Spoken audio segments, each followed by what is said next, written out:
It's me again, the annoying nopal. So let me make this clear before I go on with my rhetoric. And what it is that I'm starting to see people do get triggered when you call them Democrats and libtards. So what I'm going to make clear is that not all Democrats are that dumb. There's some that are actually starting to see what's actually going on with the Democrat Party. They're starting to see the corruption that's coming out of the Democrat Party. They're starting to see that the Democrats are not the party of joy, love, acceptance, empathy, sympathy. They're starting to realize that by the Democrats' own actions. So why do I say Democrats? Because if the shoe fits, then it fits. What do I mean by that? Well, just yesterday, there was an article of the senator, I believe his name is Jeff Merkely. I think that's who it is. Well, he's being interviewed, and I'm going to say that it's about the Portland riots and everything that's happening over there.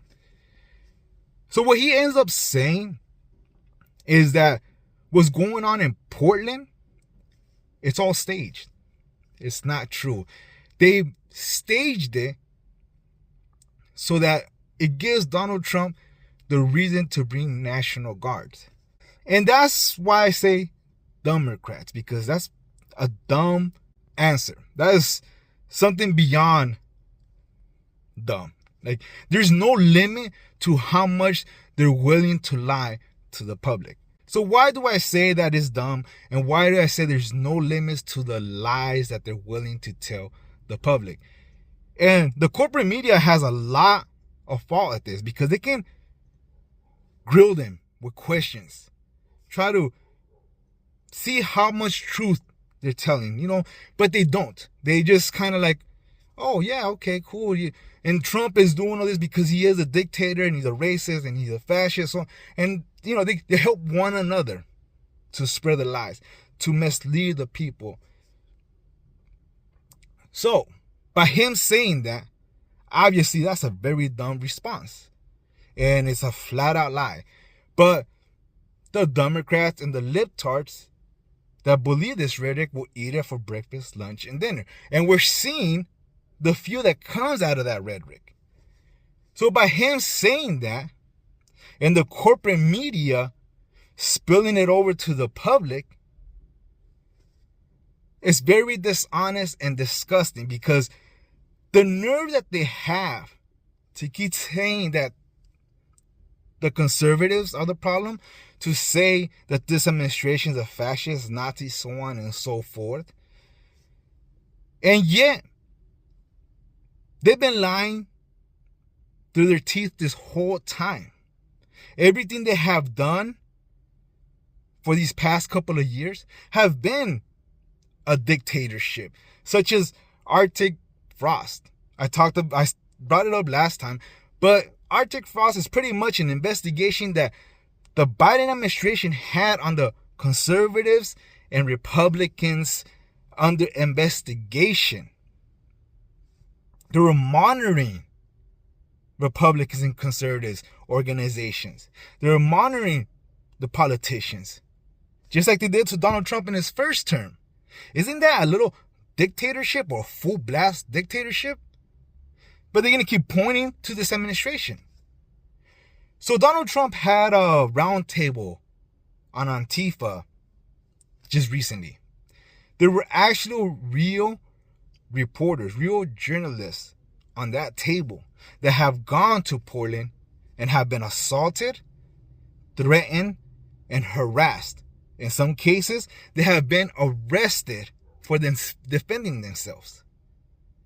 The chief of police in Portland said pretty much, no, we're not going to help with ICE. And no, we're not going to help people that need the help from Antifa. Because one of the reporters, Christian something, I can't remember her name, when she was there talking to the president, she had a black eye.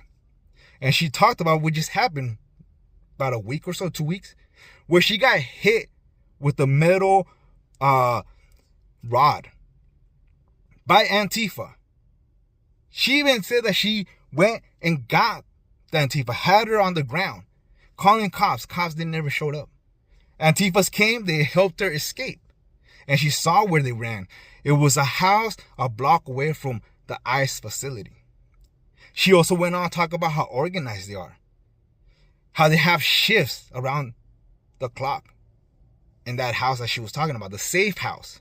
Then you have Nick Soroto, the guy, the journalist that's on the streets in Portland who got assaulted not only once but twice and ended up getting arrested just for being there, for defending himself. And the chief of police was all for it. Yeah, they dropped his charges, but what is that they just told the public? We're not going to protect U.S. citizens. Antifa has every right to do what they're doing. Then you have Nick Shelby, I believe his name is. He also talked about what's happening in Portland. He said that he's been to different countries and has interviewed gang members in different countries. And he said the only time he has actually felt unsafe was in Portland, here in the United States. Now the guy that wrote the Antifa handbook, Mark Bray, I believe his name is, that tells you their tactics, that tells you what needs to get done, that tells you that violence is accepted when it comes down to defeating fascism. He left United States because he claims that he's getting death threats, that he's been doxxed, that his family is fearing for their life. That's what he's claiming. He's saying that they're also trying to kick him out of the college that he's actually a teacher or a professor at. I believe it's rector or university, something like that. He's saying that Turning Point USA is trying to kick him out of there because they don't want freedom of speech. Because they don't want freedom of speech. This is his claim. He's saying that he's being harassed by conservatives. That conservatives are the ones that's trying to shut down freedom of speech in campuses. That is his claim. But he definitely forgot about the Antifa dude that ambushed the ICE facility, shot one in the neck, didn't die. But that's Antifa. We got another far left that ended up assassinating Charlie Kirk.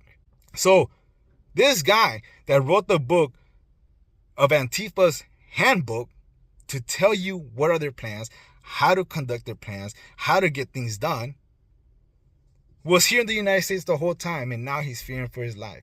Could it be that he's fearing for his life because Donald Trump is putting them as a terrorist organization? Meaning that he's probably scared of getting arrested. And it has nothing to do with supposedly these threats that he's facing and these doxing. But they just say that is true. Isn't that karma? Isn't that a little taste of his own medicine? Because he believes what Antifa is doing. And he believes that they're justified. I haven't read his book, but everything about the book, what he wrote in there, is pretty much justifying the actions of Antifa, encouraging Antifa's actions. He's the one that wrote the technicals of how to get things done. But yet the Democrats and the corporate media are going to tell you that's not true. Antifa is not organized crime ring. Antifa is not organized at all. But yet you have a guy that wrote the Antifa handbook. He works at a college campus. He believes what Antifa is doing is justified. And they say that they're not organized, but who made the meetings? Who's the one that's telling them what to do? Or are they just going off this book that one man wrote? Isn't that a leader? I don't know. I'm just questions. I'm just asking. But I wanted to bring up how stupidity these Democrats are, and their stupidity rhetoric that they feed to the libtards and the Democrats that eat this for breakfast, lunch, and dinner. And the corporate media goes along with it. But I wanted to talk about it because there's a senator, Jeff Merkely, that is lying to the public, telling you that you're not seeing what you're seeing, that your eyes are deceiving you. But I don't know what you guys think about that. Let me know what you guys think, because this is ridiculous. There is no limit to how much these Democrats are willing to lie and how much the corporate media is willing to push their lies.